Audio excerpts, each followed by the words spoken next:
Okay, soខ្ញុំឈ្មោះ Marlai. Many of you may know me. Cambodian school founder of Cambodian school San Francisco. I'm going to speak Khmer a little bit just for the introduction. Soថ្ងៃនេះជំរាបសួរបងប្អូនអរគុណច្រើនដែលបានមកជួយបងប្អូនយើងខ្មែររួមឈាមជាមួយគ្នាយើងមកនឹងសិក្សាជនភៀសខ្លួនអញ្ចឹងណាយើងមកអត់មានទេនៅកន្លែងល្អបានមានឱកាសដើម្បីបានរៀនសូត្របានមានកន្លែងល្អមកហើយមានបងប្អូនយើងមួយចំនួនក៏គ្នាអត់បានធ្វើបានទៅកន្លែងមិនល្អនេះទៅក៏បានមកប្រឹកខ្លួនមិនល្អប៉ុន្តែគេបានកែបានឲ្យរួចអស់ហើយបានជាបើជាជនជាតិកែខ្លួនជនជាតិល្អមានក្រុមគ្រួសារហើយ20ឆ្នាំហើយតែពេលឥឡូវហ្នឹងហើយឲ្យពួកគាត់ទៅស្រុកយើងវិញមិនកើតពួកគាត់មិនដែលនៅការនេះទេគាត់នៅជំនុំខៅដានអញ្ចឹងហើយនេះជាផ្ទះគាត់នេះជាកន្លែងសិក្សារបស់គាត់ជាជំនាញដ៏ល្អជាវប្បធម៌របស់គាត់ហើយចុះបើបងប្អូនយើងទាំងអស់គ្នាហ្នឹងនៅនេះចុះបើរឿងរ៉ាវនេះការទៅជាមួយបងប្អូនយើងតើបងប្អូននេះគិតថាម៉េចតើយើងសុខចិត្តទេតើយើងសុខចិត្តទៅនៅកន្លែងដែលយើងមិនស្គាល់ទេបើរឿងនេះជារឿងនឹងវិញแล้วហើយយើងត្រូវតែជួយគ្នាដើម្បីឲ្យបងប្អូនយើងហ្នឹងនៅនេះបានជួបជុំគ្រួសារកូនចៅកូនគាត់សិតតែមានគ្រួសារកូនចៅទាំងអស់អញ្ចឹងណាហើយ so now I'm gonna speak English a little bit okay I'm not good at this so anyway welcome everybody thank you for coming and please support us our Khmer community and as well as other community we came here as Cambodian refugee our family live in a poor neighborhood filled with violence and lack of opportunity and because of that some of us didn't have anything and we did wrongdoing and that was small we didn't know any better so but we paid off our time we become productive citizens we became family and this is our country this is our culture this is our community this is our home so if this has happened to you and to your family to your loved ones and you're about to send to a country that you never have any tie to, what would you do? You know, what are you willing to do? If you don't, then you shouldn't send us there either, you know? So open your heart, you know, put it in yourself. If we were you, what would you do? So please come and support us.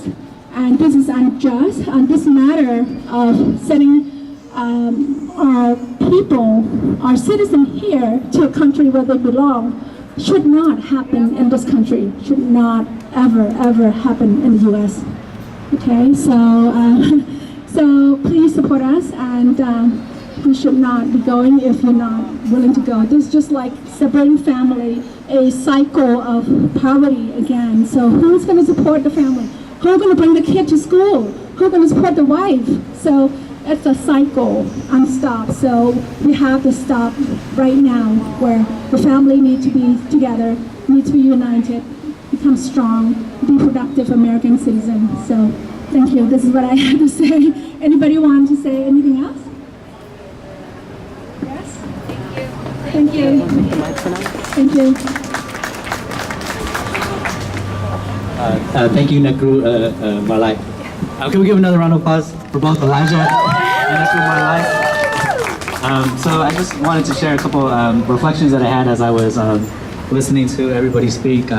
First off, I really want to give a big shout out to Elijah. Your song was very beautiful, and your words as well. Something that kind of stood out to me. Elijah was sharing a lot about how a lot of times our younger generation doesn't get together with our older generation to kind of support issues that are impacting all of our communities.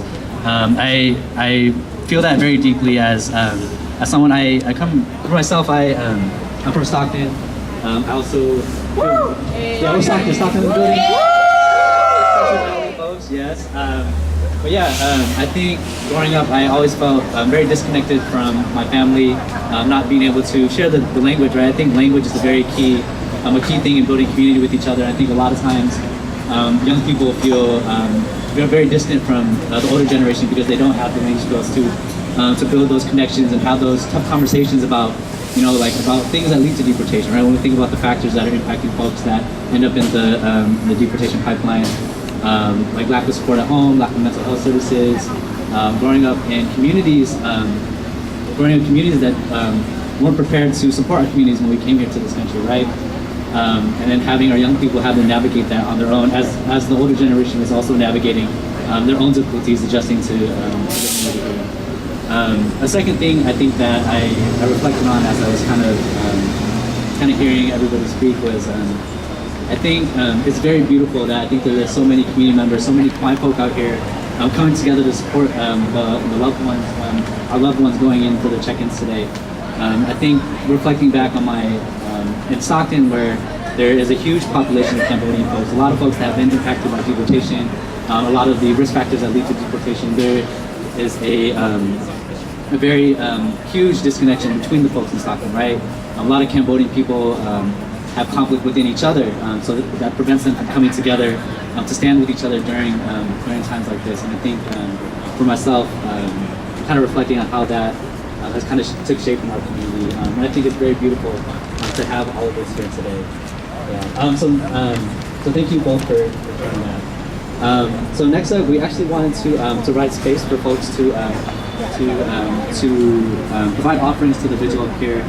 The vigil is really just a way for us to honor those that are being that are having check-ins right now, or being but are also being impacted by deportation currently, have been impacted by deportation in the past, or continue to be impacted by the unjust immigration laws in our country.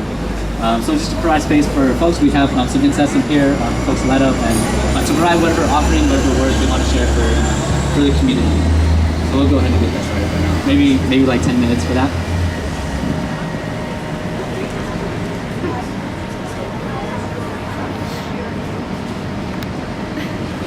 I guess I will go ahead and start us off. So we do have some incense and some lighters, so yeah.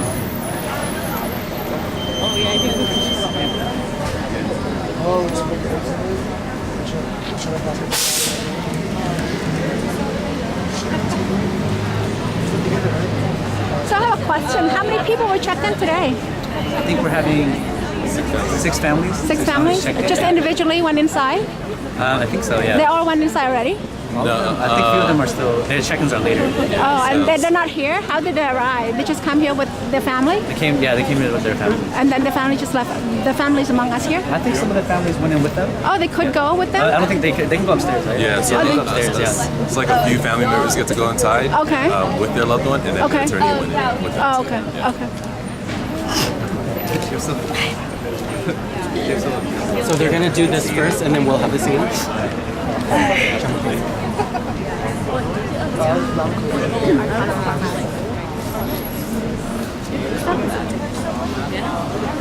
I have cats. Hello. Where are you coming from? Oakland. Oakland? Yes. You're here to support My uncle. your uncle? Yes. Okay. How about you? Where are you coming from? Oakland too? Oakland too. Supporting? To support the same? Yeah. Okay. My brother. Oh, okay. Okay. Okay. Are they the one among those that checked in today? Oh, okay. Okay. So what do you have to say? What you thought about it? About this whole thing? It's devastating for us. Yeah. And everyone. Well, I mean, like I think his name is Tier. Like he was saying, it is good to see that we can gather some community together. It's also a good thing, but within the Cambodian community itself, that division within people fighting within each other, you know, it's the same thing as black on black crime, right? Yeah. Black on white crime. So I mean, with that, we need to find some kind of foundation to actually bring Cambodians together. Not just deportation-wise. Right. So what kind of all around it's a sucky situation. What kind of foundation would you think? I don't know. I mean, you say you teach Khmer. Yeah, right? yeah, I do teach Khmer. I would love my sister to go to your school and practice her Khmer. Because I speak Khmer, but it's not as well as you do, right? Yeah. So there is a language barrier. So I mean, for that, you make a space where you make a space where you can bring music, right? Music together. So you have, I don't know if you heard of Colin Slowly, but I think he's hilarious. Okay. You know, and you know, he always says you have to kind of just like address it head on, like, oh, like they always say that, right? And it's true within the community. How do you find that division? I don't know, right? Okay. So I think that's within, I don't know, other Cambodians, what you have now, you just go more into the community and reach out. So maybe that'll help. You think the community will be open up to that? Yeah, I think so. I think they're changing. I have my sister's 10 years younger than I am. Right. You reach out to someone like my sister and she'll hear my story, like, oh, you struggled. Okay. You don't have that connection to mom and dad, and you can try. But then if you reach out using other forms of arts, visual arts, language, try to just bring in that preserving culture type of thing, maybe that'll help. Okay. Because I mean, as of right now, we really don't have much as a community. I think it's a good sign. A lot of people hear it Yeah, today. it's definitely a good sign. I didn't say it wasn't. I'm just saying this is a really good outcome, but you don't have. But we want a better platform, not just deportation, to come together. Yeah, we don't have a platform in general. Like, it's like we have to have our Cambodian New Year's 3 weeks before the actual New Year's because we're competing with other people. Oh, okay. You know, I mean, I don't think that's really fair. I mean, they're competing within other temples. You have Stockton that holds the biggest Cambodian New Year festival ever. So all the other little pocket cities have to have their festival 3 weeks early, and we don't have a space where you just be like Ourselves. It's just ourselves. I don't think we have enough space. We don't have that platform. We don't have that. We don't have that voice. Part of my purpose, I'm trying to find out what platform, what voices do we need. Exactly. So we can make it happen. Yeah, we all can make it happen. We can. It's just we need more people to be involved. We need that outreach. We don't have that outreach. That's what I'm trying to do as well. Just to get people together, get outreach, and get a platform. I mean, food is always a good thing to get. It's always a good idea. You know. But I have. I don't know. I'm just in a space where I don't really know either, but I know we have something missing for sure. You're amazing. What's your name? Tita. Tita. Yes. Okay. What are you doing right now? I currently work in the airline industry. Okay. So that's pretty much what I do. Okay. I just work, you know, my regular 9 to 5. So what you see is that Cambodian community doesn't have a platform, basically, not a big enough platform. Not big enough. It's a global platform or just a national platform? What are you talking about? National. Like here in the U.S., we don't have much, you know. But you know, globally we don't have much either. Okay. So I don't think we have any kind of platform in general. Okay. I see other like East Asians, you know, they have this huge platform where their music is impacted globally. Yeah. And for us, we're just like still climbing up the trying to get table scraps, and it's not fair. I'd love to hear more about your story. Check Cambodian School of San Francisco on Facebook. Say again? Check out Cambodian School of San Francisco on Facebook and reach out to me. Text me or email me. I would like to get to know more and how we can take our community to that level that you're expecting, you know? We can do it. Yeah, we can do it. We need bodies. Yeah, we need bodies. We need bodies. And I think we have bodies, we're just not together. Yeah, that's it. So how do we bring that division together, you know? Because people have done it. You know, you see it throughout history. Yeah. People have come together and they've done it. Yeah. And then for us, I don't know why it's so hard, but I don't know. We have to figure it out. And this is your little sister? Yes, my sister. What's your name? Alexa. Okay, why are you here? To support my uncle. Okay, how much you know about your uncle or the situation? Not much. I didn't find out about the whole situation until a couple days ago. Oh, okay. Surprising. Do you think it's fair? No, it's not? Okay. What do you wish to tell the community, the outside community about this situation? What can I tell the community about this? What do they want to know? What do you want them to know? Is that our lives matter too. Is that our families matter. It's not fair for us to be deported. No one. It's not fair to anyone. Not fair to anyone. So we're going to go back to our To break up the family, the kids. It's not fair to children especially because they don't know what's going on. Remember, what do we say when we fight? And the trauma that they When we go fight, through, that now we're going to do it for they real, right? experience from their families. So And what's your name? the English one? Alexa. Alexa again. Okay, thanks. All right, when we fight, we win. When we fight, we win. When we fight, we win. Cool. So now, so we're gonna do the Khmer one. So The Khmer one, just to remind people, it's Bilyung Prachang. Bilyung Prachang. Okay, we're gonna do that one more time. A few more. We're gonna do this very slowly. All right, so I'm gonna say the part that says Bilyung Prachang. So it's Young. Snap. Young is us, Snap is when. Yes. Young Snap. Okay, we got that. Let's all do it really slowly. Bill Young Prachang. Young Snap. Okay, cool. So now we're gonna do it for real. Okay. All right. Bill Young Prachang. Young Snap. Bill Young Prachang. Young Snap. Bill Young Prachang. Young Snap. Woo! Okay. I'm gonna hand it off to Elijah to introduce our next person. So our next performer is a very special person in our community. Her name is, well, I call her Ming because that means auntie, Simon N. And she is from the branch of the International Community Khmer Buddhist Monk Center, and she's the public affairs chair. And you would know her if you have gone to funerals in the Cambodian community. Smoke chanting is a very rare and unique form of art and form of music. During these funerals, smoke chanting is the time that the Cambodian communities can grieve, they can cry. The different rituals and traditions in the funerals, there's a lot of things to do. But when it's time for the smoke chanting, the families can finally feel release. So this is a very rare art form. We're hoping to receive a grant so that Ming can help us teach this to the next generation. So without further ado, this is Ming Simamen. Thank you.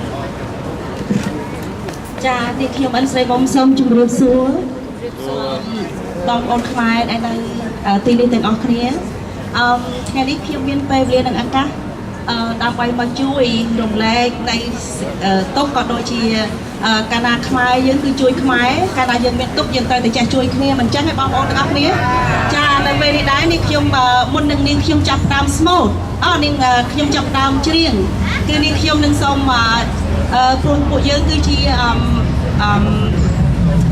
Buddhist ចាគឺជាខ្មែរដែលស្រឡាញ់នៅពុទ្ធសាសនាហើយយើងអត់មានបានសូត្រធម៌សូត្រអាយទេគឺយើងបានត្រឹមតែអុជធូបក៏ប៉ុន្តែនៅពេលនេះនាងខ្ញុំនឹងសូមគោរពនៅស្មូតនៅ3ឃ្លាគឺព្រះនិព្វានចាអញ្ចឹងសូមបងប្អូនទាំងអស់គ្នាបិទភ្នែកដើម្បីស្មឹកស្មាតហើយនាងខ្ញុំនឹងស្មូតចំនួន3ឃ្លាជាមុនសិនបន្ទាប់មកនាងខ្ញុំនឹងច្រៀងមួយបទទៀតគឺមានន័យថាទំនួញនៃកូនខ្មែរចាអញ្ចឹងសូមទាំងអស់គ្នាបិទភ្នែកSo she's asking for everyone to close your eyes while she does the smoke chanting, and I'm going to read the translation, and then she'll just continue with her songs. So this is the weeping songs and the cries of their children. What is the fate of our Cambodian children due to the disruptive force of misfortune and separation? Living in fear and tormented by sadness and despair, abandoning family, life like rafts, separated from their children, life has no meaning. What is this? Is this karma? Why is the universe unchanged? Our God people, we have suffered so much. We have had such a hard time. We have been through many challenges and obstacles. As one human nation, we have the duty and the destiny to help the unfortunate. We all have the right to freedom and live in peace.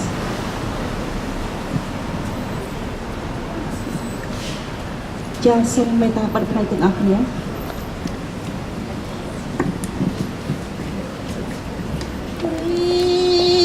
ព្រះនិព្វានជាធលិន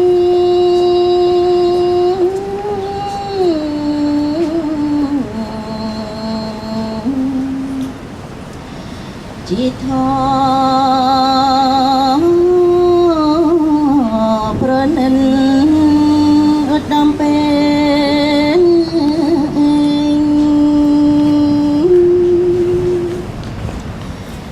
ទី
ន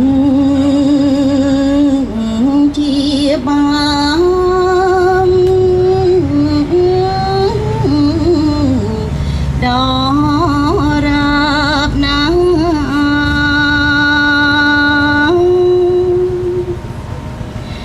អើយត្រា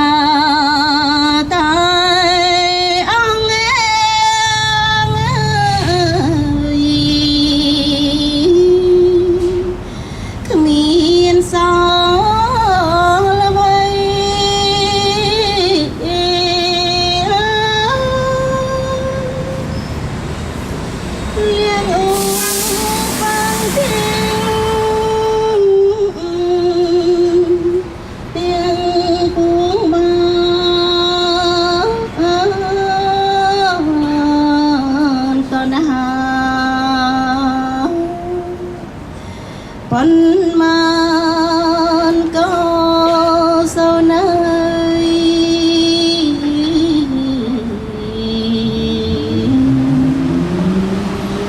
រលត់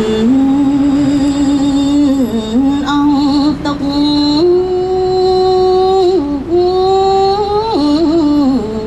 សុខឥតស្បើយ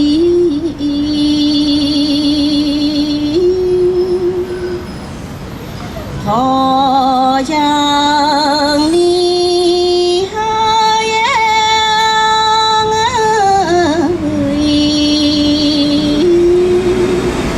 เขานำปี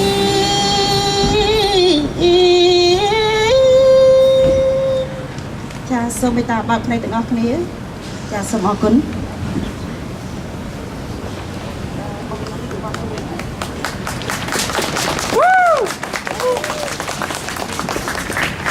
បទនៅទី2នេះគឺនាងខ្ញុំនឹងសូមច្រៀង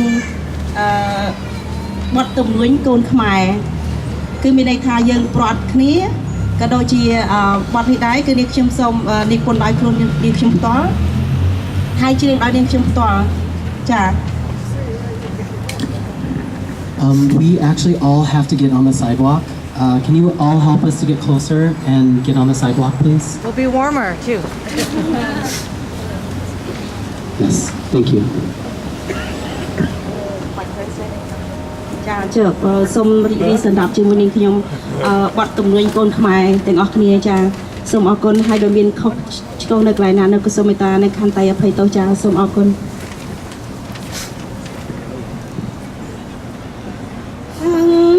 នេះចាវិស្នាកូនខ្មែរអភ័យ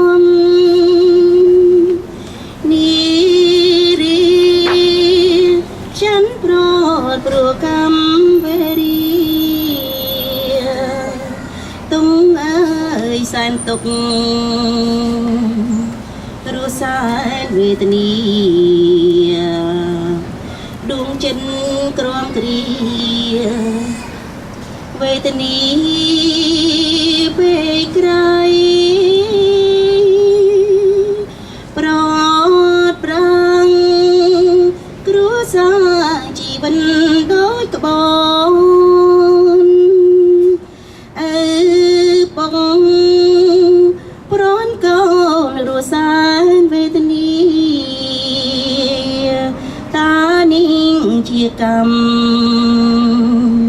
មឬពីឬវ័យខាត់បដិញលោកីបដន្ទីវិស្នាសូមរីកអាញាមេត្តាប្រណី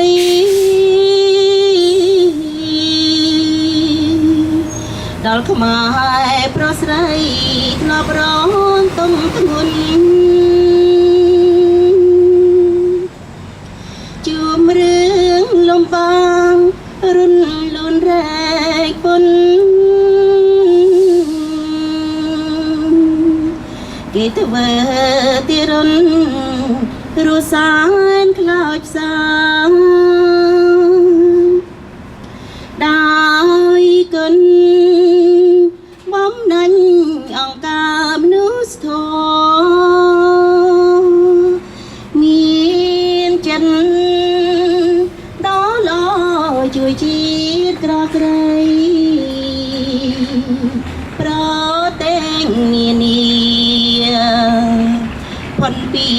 ជ្រូកភ័យ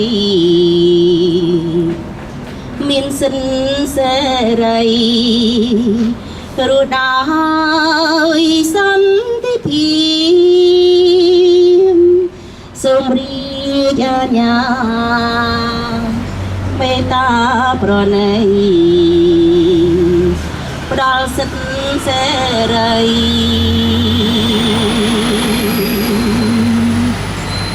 ព្រោះដោយសន្តិភាពចាសូមអរគុណ Beautiful. Very beautiful. ចាអរគុណទាំងអស់គ្នាហើយនាទីចុងក្រោយនេះក៏សូមឲ្យពួកយើងទាំងអស់គ្នានឹងកិច្ចការដែលយើងខំប្រឹងសឹកឥឡូវនៅពេលនេះតែម្ដងគឺសូមឲ្យកិច្ចការនេះបានសម្រេចបានជោគជ័យទាំងអស់គ្នាគឺយើងពឹងទៅលើសូមឲ្យគុណពុទ្ធពធព្រះសង្ឃជួយដល់ពួកយើងទាំងអស់គ្នាណាអញ្ចឹងនាងខ្ញុំសូមគាំទ្រកន្លែងណាខ្មែរមានទុកគឺនាងខ្ញុំតែងតែទៅជួយគ្រប់ពេលវេលាទាំងអស់ចាសូមអរគុណនាងខ្ញុំសូមអរគុណហើយជានេះទៅទៀតនាងខ្ញុំក៏សូមអរគុណបងប្អូនដែលបានអញ្ជើញមកពីទីជិតទីឆ្ងាយក្នុងថ្ងៃនេះដើម្បីជួយគាំទ្រនៃខ្មែររបស់យើងចាសូមអរគុណ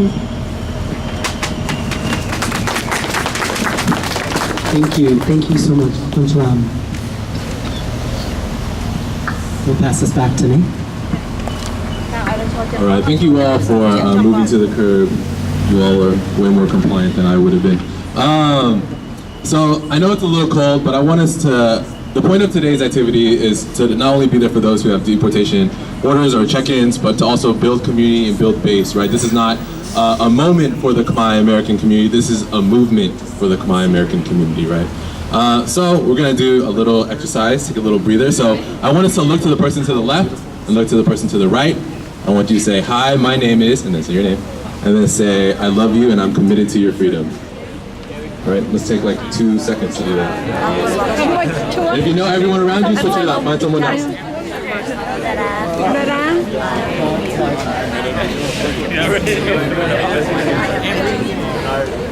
Yeah, I think so too.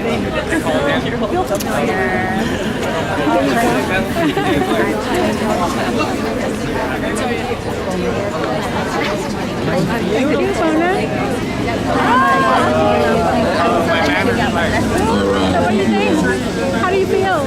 So I actually want to say a few words. Yeah, okay, all right. I want to affirm everyone here that today is ours. Today, freedom might not be ours, but it will be. Today is ours. So I was asked to do a really brief reading. So I've been doing this movement work for the past 5 to 6 years, fighting for the stay of people with deportation orders, specifically criminal deportation orders. Because one, I don't care what crime people committed. When you resettle in urban poverty, when you escape war and genocide, that makes you a political prisoner, right? When you survive genocide, then you survive the streets of Oakland, and you try to make $1 out of 15 cents, that means you're a survivor, right? That means you're a fighter. That means freedom is ours. So I wrote this piece in response to last month's raid, and I think it's really relevant today. And it's called Pause for Grief and Anger, 46 Cambodian American refugees deported. Today I am angry. Today, a flight of 46 Cambodian American refugees are set to be deported. But more specifically, today, 6 of our community members have check-ins with ICE. Some were born in refugee camps, some born in Cambodia, but all were asylum seekers fleeing violence brought on by Nixon's Operation Menu, the carpet bombing of Cambodian land. I am angry because in a country that touts joy, cheer, family togetherness every November and December, we know damn well that these rights are not afforded to everyone. There is no pain describable seeing families torn apart. But I can imagine that the pain is much worse for the child who will not know when they will see their parent, for the parent who will not see their child, and for the spouse who will not see their significant other. For them, I am angry.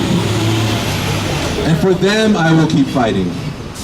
See, my grandmother used to tell me stories about losing children in war and how she would pray almost manically to get her children back. I am saddened that these stories are not of the past. They are of the present. and committed by the same players that tore my grandmother's children from her very hands. It speaks volume that every time there is loss in the Cambodian family, whether it's death, separation, incarceration, or deportation, we mourn and we normalize loss. We grieve and we extend ourselves beyond human lengths as we have adapted for survival for too long. When will we be done surviving? When can we live? When can we be free? When can we be human too? I think about the perpetrators of violence often, the politicians, the police, the prison guards, the ICE agents. I cannot fathom the cognitive dissonance it takes to separate families. I can't imagine what goes on in their hearts when they see children cry hysterically, when they watch as people say goodbye for the last time. In these times, I cannot think of a morally justifiable reason to be a politician, a police officer, a prison guard, or an ICE agent. Today, I find myself thinking about the 46 Cambodians who were deported in December. I find myself thinking about the 6 Cambodians who have check-ins today. I think about what more could I have done. I think about how the United States has failed them. I ask myself, what if I harbored them? What if I fought people off for them? Because in turbulent times, the fight for freedom is criminal. It calls for us to be criminal to set our community members free.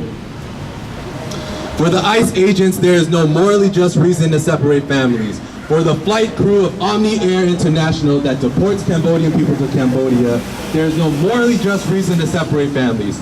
For governors across the United States, there is no morally just reason to separate families. You had the chance to stand on the side of justice and you chose the side of violence. I hope you will never have to experience separation from your family. And I wish someday you'd hope the same for immigrant and refugee families that experience this violence day in and day out. For the families, the organizers, and other impacted folks, I love you all so much. And I love you more every day and every hour I stand with you all. May we embrace each other with the tenderness and strength, for tomorrow is another battle. In these times, I always look inward to my family to hold me and give me strength.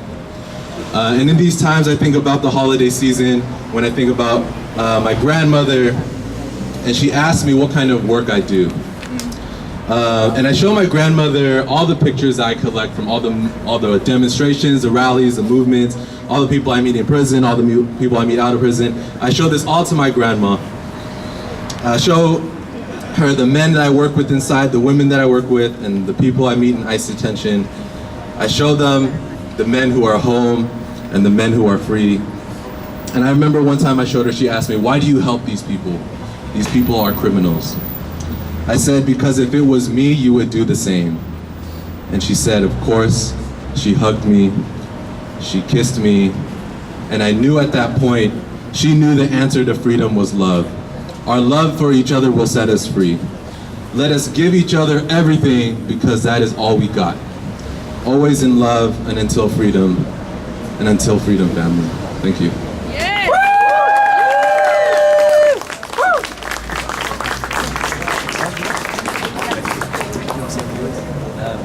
I just want to give, thanks to Nick for sharing those words for us. I think we all say that we're here and we all love each other. We thank you for embracing our love for each other. Next up, we're actually gonna hold space for folks that want to share a few words with the rest of the community, families of the impacted, our impacted loved ones, to share if they want to share their stories, to elevate. For folks to elevate other people's stories. So we definitely want to provide that space right now.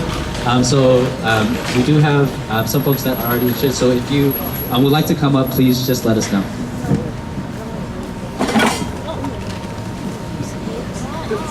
My name is Mona Afari. I am the director of an agency called Center for Empowering Refugees and Immigrants. It's a mental health community center, and we provide mental health services for 200 plus Cambodian refugees.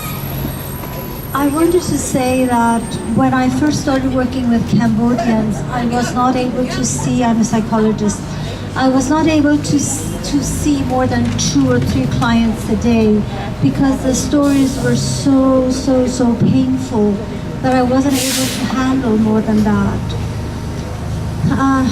one particular story that I remember was this woman who was 30 years old, and she was in during the genocide. She had 4 children, and they came for her husband. Her husband was about 30 years old, and they said, so it's just a matter of routine. He'll be back in a few minutes. Well, they were living in shacks, and she could hear him screaming while being tortured and beaten to death and saying, what have I done? What have I done? And she says that her 4 children were just staying there with her, listening, hearing all this. And then she said, the same year, my 2 daughters died. One was age 3, one was age 5. They died of hunger and starvation and illness. And then she, at 79, she fled. She went to live in Thai refugee camps. And when she came here, we settled in really poor, high crime neighborhoods of Oakland. She had her 2 sons. And then her sons were having problems with school. They were being bullied. They were sort of like, there were all this racial tension going on. And she was working, and to make the story short, the sons got into a car accident, and one of them was killed. The one who survived, who had had multiple layers of trauma by then, with this accident and being the survivor, got worse and dropped out of school and sort of like joined gang for identity. Anyway, so he committed 3 small crimes and was in prison for 1 year. This was 1997. So he's one of the people who was just called in and who's the verge of being deported. So saying this, I mean, I have never heard, I grew up in a Jewish family, and I'm from Iran, and in Iran we have a fascist government. There's so many people being tortured and killed and murdered and all that.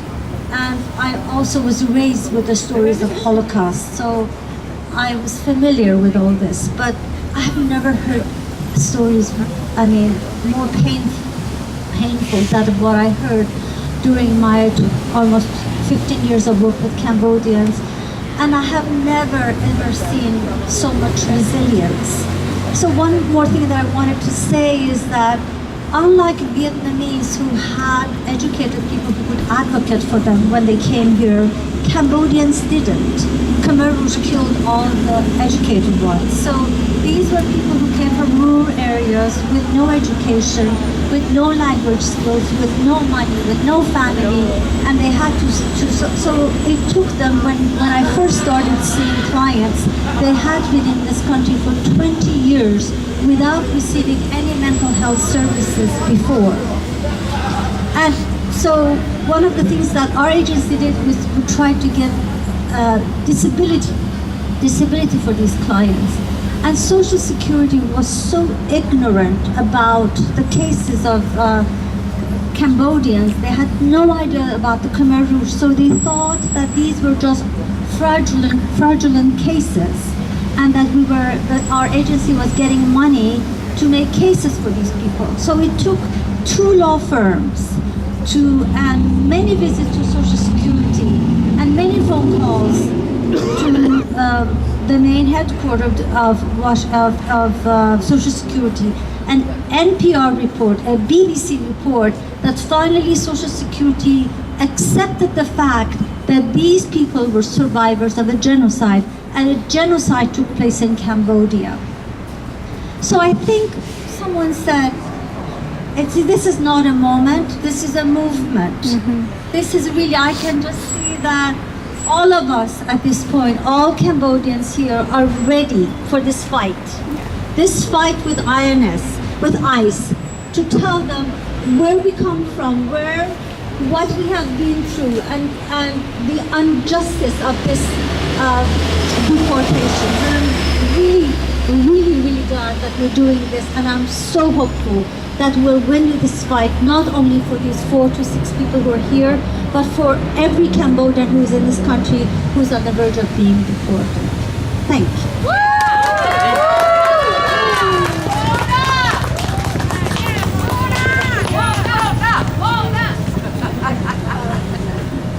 everybody. My name is Nia Nord. I'm with Asian Law Caucus. We have an update from upstairs.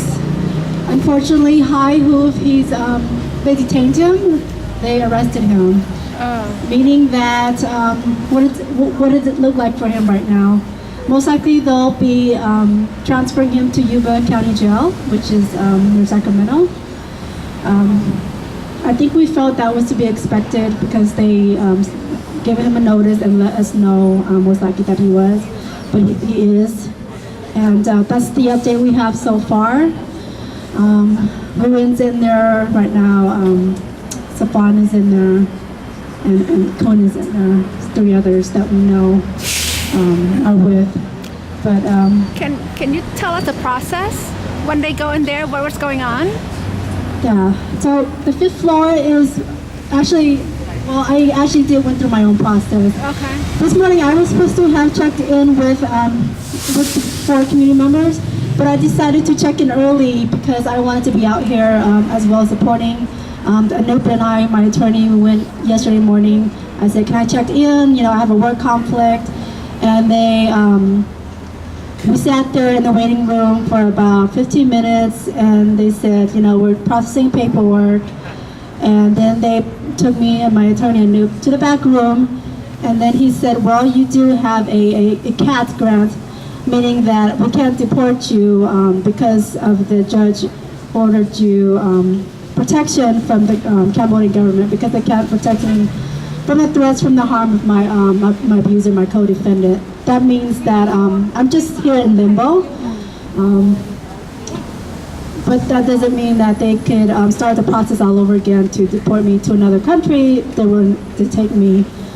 But the attorneys up there, they, what ICE do is they call the person that's checking into the back room, and if they're going to arrest them, they let the attorneys know we're going to arrest their client, and the attorneys leave the room, and that's where they do the process, the paperwork to transfer him to the jail, to detention.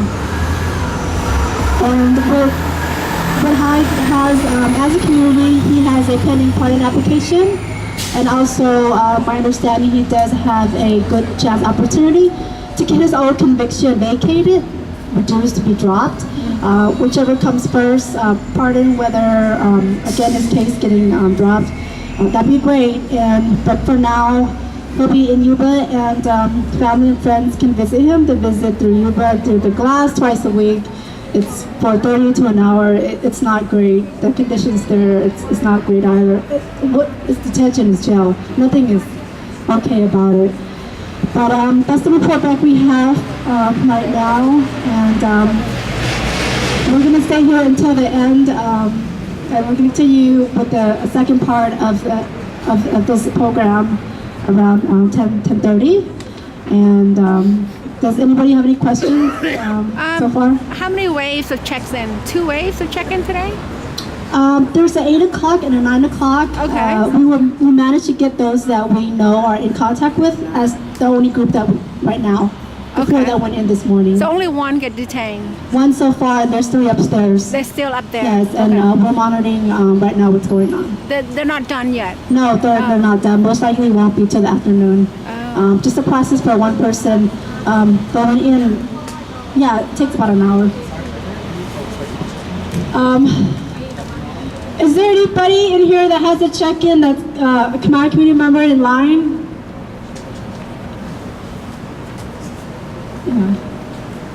If you're in line and you have a check-in, please come over to the crowd to talk to the attorneys, because there are a few others that we don't know that have check-ins, because we only get notices for those that's part of the class action lawsuit.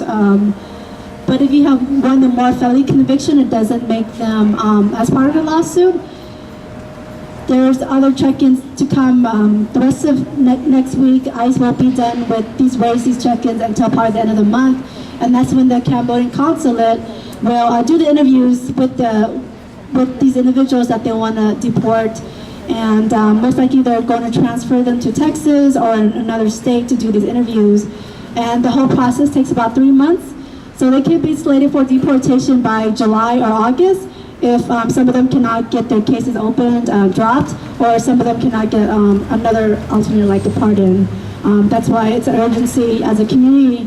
We are to want to uplift their stories, call the governor, social media actions. There's going to be more actions to come with the rest of this program.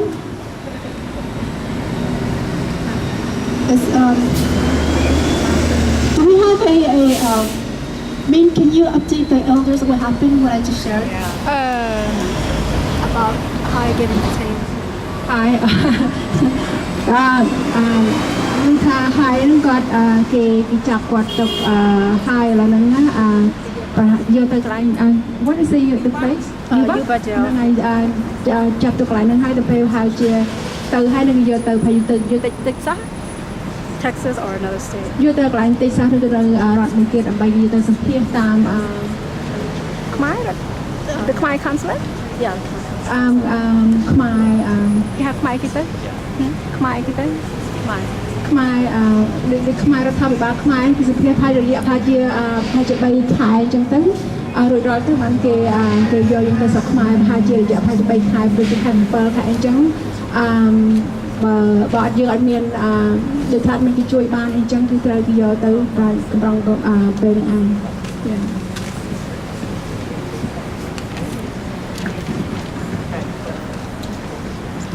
Thank you, Nia, for that update. And I think as we continue to hear updates to just strengthen our resolve and our commitment to fight for our community members, right? So next up, I actually wanted to bring Lisa up to the stage. So Lisa is loved one. Tip Crack was actually detained in Stockton on Monday without notice. So I wanted to give space for Lisa to kind of share her story. Also Tit's dad as well. And to share. Hello, I'm Lisa. My boyfriend was detained on March 4th.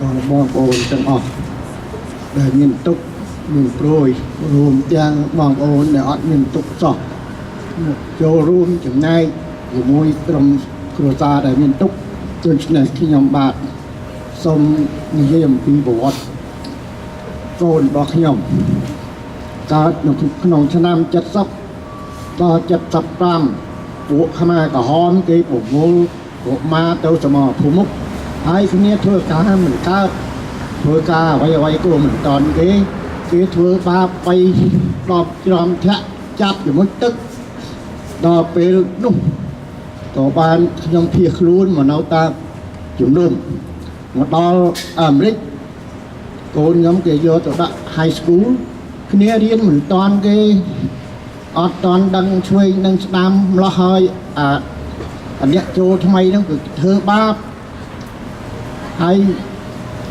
ដល់ចេះតែគិតសាលាគ្រូហៅខ្ញុំទៅជួបខ្ញុំនិយាយដំណើរតំណងប្រាប់គ្រូនោះគ្រូអត់ជឿបើសិនជាកូនអ្នកឯងពិតប្រកបដូចជាអ្នកឯងថាមែនអ្នកឯងសាញខ្ញុំក៏សាញឲ្យគ្រូទៅគ្រូយកទៅអប់រំណែនាំយ៉ាងណាក៏នៅតែដែរហើយក្មេងបានគ្រូសាញឲ្យស៊ីលុយ SI ខាងផ្នែកខាងពួកបាបតែដល់ពេលនោះវាទៅតាមបពពួកក៏បានឆ្លោះឆ្លោយជាប់គុកពេលដែលចេញពីគុកមកខ្ញុំណែនាំអប់រំទៅគ្នាក៏ធ្វើតាមខ្ញុំដែរស្ដាប់ខ្ញុំគេឲ្យមួយឆ្នាំជួបម្ដងមួយខែជួបម្ដង3ខែម្ដងក៏គ្នាទៅដល់ពេលខែ3នេះថ្ងៃទី4ខ្ញុំជូនទៅម៉ោង8កន្លះជូនដល់គេហៅចូលដល់ក្រោយដូច្នេះខ្ញុំអរគុណបងប្អូនទាំងអស់ដែលទាមទារឲ្យគេជួយដោះស្រាយលើកលែងទោសកំហុសដែលគ្នាបានប្រព្រឹត្តទាំងប្រមាណខ្ញុំអរគុណច្រើនណាស់ហើយមួយទៀត បើសិនជាគេបញ្ជូនទៅកូនខ្ញុំមិននឹងទៅរស់នៅទីកន្លែងណាទេពីព្រោះអីអត់មានបងប្អូនទេមានតែពីរអ្នកប្តីប្រពន្ធរីឯរូបខ្ញុំបងប្អូនខ្ញុំគេស្លាប់ចោលអស់ប្រពន្ធខ្ញុំបងប្អូនខ្ញុំប្រពន្ធខ្ញុំក៏គេស្លាប់ចោលអស់ហើយខ្ញុំរស់ដោយសារខ្ញុំកិច្ចខ្លួនបើនៅខាងស្រុកមុំទេបើសិនរស់នៅក្នុងស្រុកកំណើតរបស់ខ្ញុំប្រហែលជាទៅអស់ហើយពេលដែលយួនចូលហ្នឹងក៏ខ្ញុំនឹកឃើញថាមនុស្សទេខ្ញុំទៅខនមកណៅហ្នឹងដៃចងស្លាប់ទេហើយស្គប់ទីទូទេបើយួនទៅតក់សវណ្ណទីណៃមកឆ្លប់ទៅរត់ចោលកភ្លើងចោលអីយួនចូលទៅដោះស្រាយចំណងខ្ញុំយកភ្លើងឲ្យខ្ញុំកាន់ខ្ញុំថាខ្ញុំអត់កាន់ទេកាលឡើងខ្ញុំកាន់ទៅចុះទៅក្រោមជួបពួកអ្នកឯង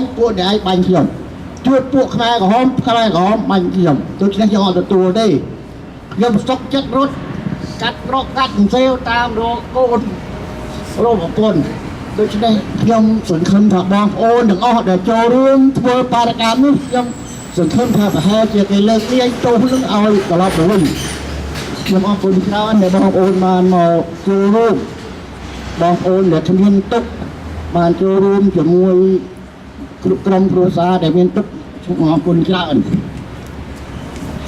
ចប់ទៅនេះ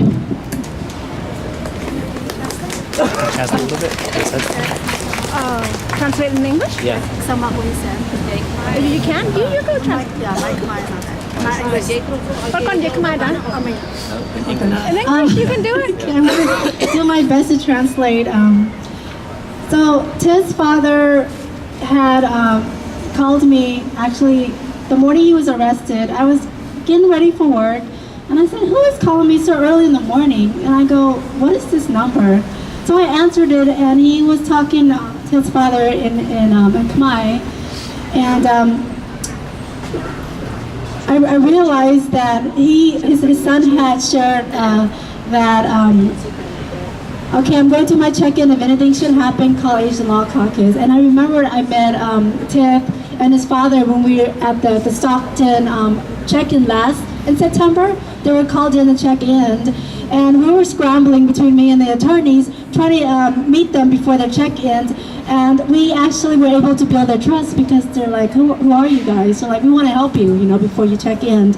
And then I remember, yes, Uncle, right? Uncle. I remember meeting him and Ted, and it's just so, I was just so blown away that he remembered when I met him last week. Like, I remember, yeah.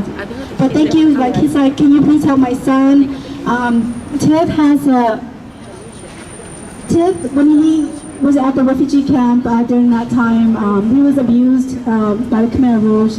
He was beaten up, and because of it, he suffered auditory hallucinations till today, which is a mental illness. And arriving in America, he had really hard times adapting in high school. He was bullied.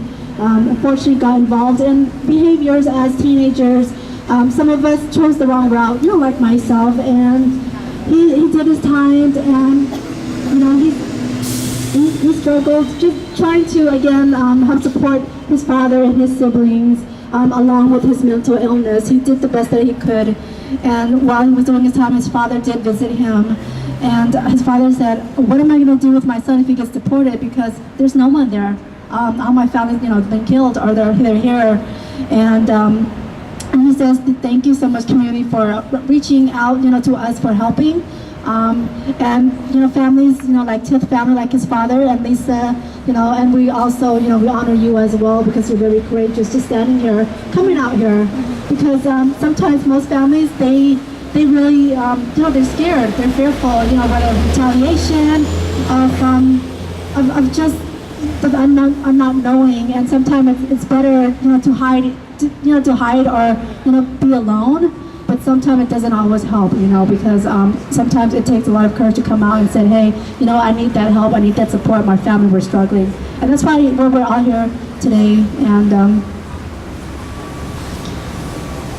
if anybody have any words to share, to speak from what I shared? So I have a question again. Yeah.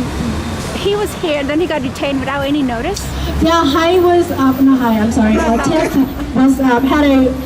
Ted would check in once a year, and then his check-ins became more frequent. And on that morning, he checked in without notice. They detained him.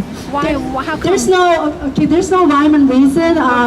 Whatever the field office, whatever orders that they get for arresting folks, they go by a list, right? A list, and the list is just a random list from the headquarters in Washington D.C. And we were already for the last 2 years been knowing how the raid starts, how the arrest starts, how the interviews goes, and because their goal is to do raids and arrests and interviews 3 times a year, because their goal is to deport 200, right? So every quarter, that's when they start their check-ins, their arrests, their interviews, and their deportation process. So we knew that since the last flight left in September, that the next race was coming in March, and the next deportation flight probably in July. But because of the lawsuit that we filed, the judge had granted us that if you're going to detain somebody, at least give us a notice so they have time to get the things ordered, right? Let their job know, let their family know, that most likely if they do, and so they can share with their attorneys, like, hey, can you help me get my case open, filed, help me with the pardon. So that gives the attorneys time to work on people's cases, with these orders that we get. And again, people that get deported, community members, they could be deported for, like Sophia Owen, for passing a bad check. She's been in Cambodia for a few years for joyriding. ICE wants you to believe that it's deporting the most criminal, dangerous, immigrants, but it's not. It's if you fall under categories of aggravated felony, it makes you deportable, and it doesn't have to be a violent offense. And that's what they want you to believe, but and I think the more stories are shared, that these community members, again, have served their time for all felony convictions that are 15, 20 years old, and why should they have to continue to be criminalized for it, right? And especially being deported to countries that have no ties to, no connection to, like myself. We came here like we were children, we're babies, and thinking like we're all, we're citizens as permanent residents. And last week I was with Rev Dev at Interfaith at a meeting with one of the Senators Feinstein office, and the director asked, he asked me, well, if you ask permanent residents, how come you guys didn't get your paperwork or your citizenship, work towards that? And then I said, well, I thought I was an American coming here. I didn't know I was going to be deported, facing deportation in prison, not until 3 years when I was getting ready to be released from prison. So fortunately for myself, I seek the support of Asian Law Caucus. But again, as children, who would have thought that if you were being arrested or involved or have a felony conviction, especially at a young age like 14 and 15, juveniles charged as adults during that time, when in the 90s crimes were really tough on sentencing, and because of that, 20 years later, they're still trying to again punish me for a mistake that I did. And I think they don't understand, like, these people, they've been out, they have their families, they have lives, they're paying taxes. They're not any different than, like a regular citizen, right? And I think there's this divide, and they want to separate, the good immigrants versus bad. And it's sad to say that there are those immigrants or those, Asian Americans or, APIs that are against, their own people, saying, well, I'm the good one, so, you had your opportunity. But how does that make you look saying all that? I don't get it. Because really, I mean, it's sad to say, like, that's them, but this is us, and we're going to continue moving forward and continue speaking out, for all communities, felony conviction or not, this is their home. Everybody has the right to be home. Seeking asylum, seeking protection, it's all across. It's not just a Southeast Asian thing. It's all. So, what can we do for TIF and you guys? TIF right now. We're thinking about starting a donation fundraiser for those detained to help provide funds for them for just the collect call home is about like $4 to $5. That's the only opportunity, and they probably need support, for commissary, The food there is terrible. We will continue to, write him letters, support letters to let him know we're thinking of him. His, EMAC was able to take his father to visit him last weekend on Saturday. These are the kind of, support that's needed. Someone to take him to and Lisa to visit, because majority of those immigrants are in detention, facing deportation. They don't have that means even to find a lawyer to get their case reopened, and so many of them have they don't realize that their conviction is winnable. We're talking about people from across. Fortunately for us, California, we do have lawyers and that are really versed in these type of laws, but there's in other states that they don't know. And for example, Sahuran, when Anoop found out what his conviction was, Anoop got teary-eyed. He realized his conviction could have been overturned, but Sahuran didn't know that it was able to do so, and plus there was not a lot of time back for him, and he got deported, right?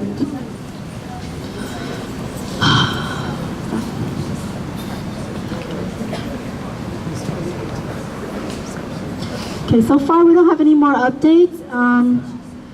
In 10:30 we're going to start our second part of the rally. We'll have more stories, more singing. If folks would like to share, they can right now.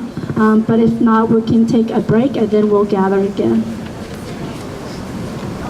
We're going to, before a break, we're going to... Actually, first off, I'd like to thank you, Nee, for sharing your updates and also kind of translating. I know it's very difficult. I also want to welcome Annalisa to the stage to share a few words with us. Hi everyone, my name is Annalisa and I'm here on behalf of the Chinese Progressive Association today. And I'm just so honored to be in community with everyone here. My family is also from a refugee background, and so I'm really feeling deeply connected and moved by all the elders, all the fierce women who are doing this organizing and coming here to support one another. We know, as many people have mentioned earlier, that imperialism in our home countries have actually caused, right, for us, many of us to be here today, and those same systems are still here, displacing our people, making us less than, or deciding who is less than, and who gets the opportunities to move on up. And so I think our struggles, I believe that our struggles are linked, and we are here in support of everyone seeking to be free. For queer folks, for all folks who are suffering from different types of trauma inflicted by the system of oppression, and I believe that we will win. I believe that what folks were saying earlier, that when we fight, we win, right? Can I hear y'all say that with me? When we fight, we win. When we fight, we win. When we fight, we win. And I really, I believe this deeply, that all this presence that y'all are bringing here today, this is only going to continue to fortify and strengthen the folks who are inside, who are also maybe not here today, wanting to be here today, and that when folks are saying that this is a moment, right, that beyond borders, beyond our, wherever ethnic background we're from, beyond our age, whether or not we speak the language, that we have ability to bring together our contributions and heal together things that we did not choose to happen to us. Yeah, so maybe one thing I want to share is a chant. If folks can just follow along and just say the one word after me, which is, I'll say it one at a time, which is I believe that we will win. Okay, so let's say it slow. Follow me one word at a time. I believe. I believe. I believe that. I believe that. I believe that we. I believe that we. I believe that we will. I believe that we will. I believe that we will win. I believe that we will win. I believe that we will win. I believe that we will win. I believe that we will win. I believe that we will win. I believe that we will win. I believe that we will win. I believe that we will win. I believe that we will win. Thank you, Annalisa, for sharing those words. Is there anybody else that would like to come up and share a few words with the rest of the community, or to share about their experiences or their stories? If you could just introduce yourself too. Hi everybody. Thank you for being here. My name is Billy. I came actually from LA here, rode last night on a bus. Oh. And being here brings me mixed emotion. I'm angry because this is still happening, and I'm very sad and that one of the brothers so far is not coming back out. I shared the same experience with them not too long ago. I've been to the detention system twice. Like all the stories that were shared today, my family was also impacted by the Khmer genocide. At 1 year old, Khmer soldiers barged into my house and accused my father of plotting against the government because he was a Chinese professor, person of intellect. He was beaten in front of us and dragged away in the middle of the night, and I never saw him again. I came to the United States, immigrated here as a refugee at 5 years old. Growing up, I often struggle to find my identity, to deal with the culture clash, and so as a result, I made a lot of poor decisions. At age 19, I was arrested.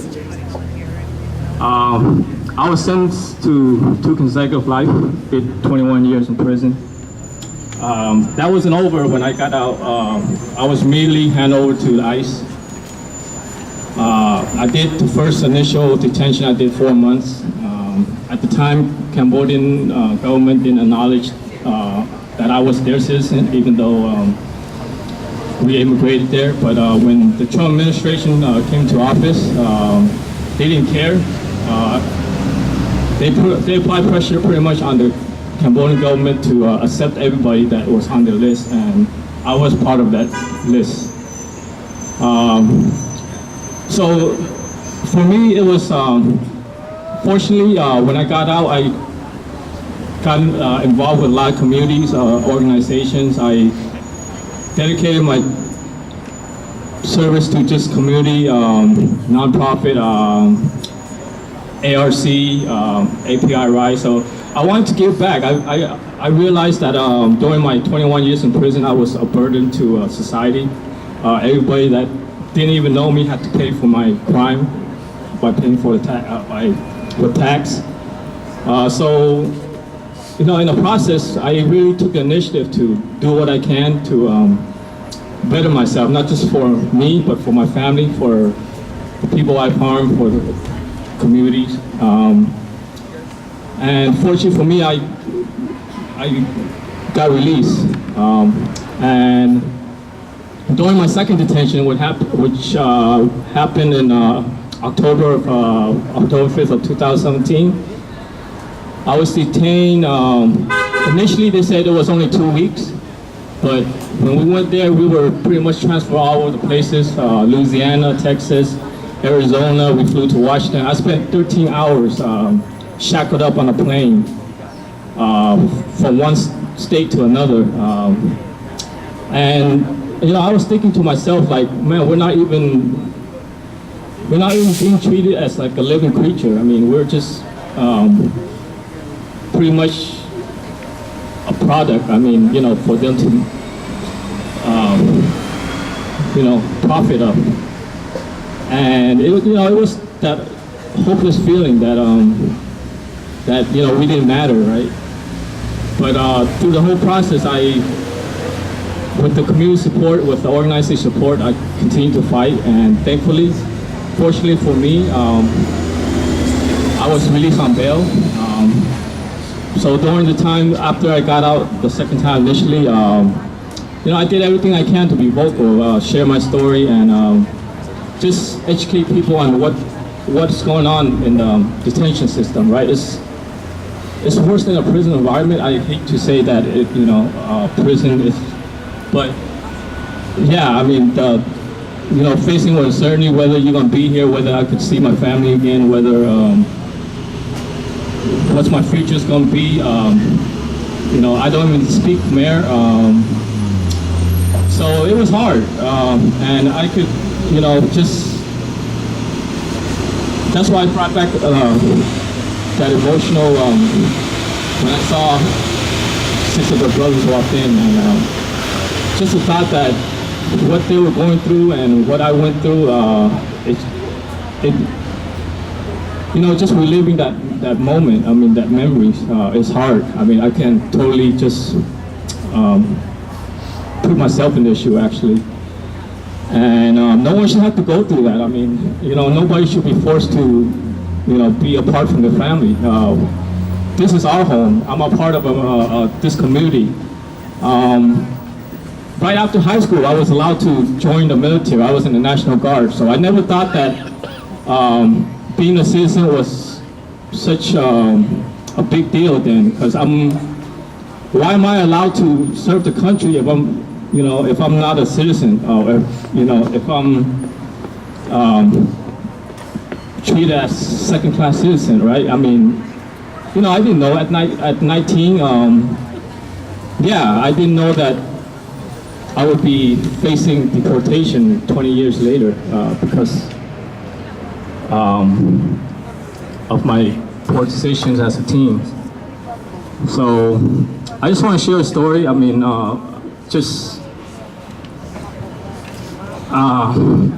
And just another thing too, fortunately for me, I was pardoned by Governor Brown before he leaves office, so I'm fortunate to be here, and I encourage this community to continue supporting everybody that's facing deportation. Go online, sign a petition for pardon. We deserve to be here as much as anybody. So, and to the family of those brothers, encourage them not to give up. I know it's a very hopeless environment, a despair environment. A lot of guys that I was there with gave up the fight because they didn't feel any hope of winning. But I just encourage, everybody's family just to encourage them to keep on fighting and don't give up. The chant says, we fight, we win, right? So, I'm a proof of that, right? Stand in front of all y'all. So, I just want to share that, and thank you.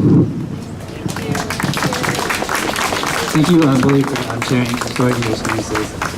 So we're actually going to go for a short break as we kind of wait to get updates before we move into the rally. So before we go off, I want to just kind of revisit our chant.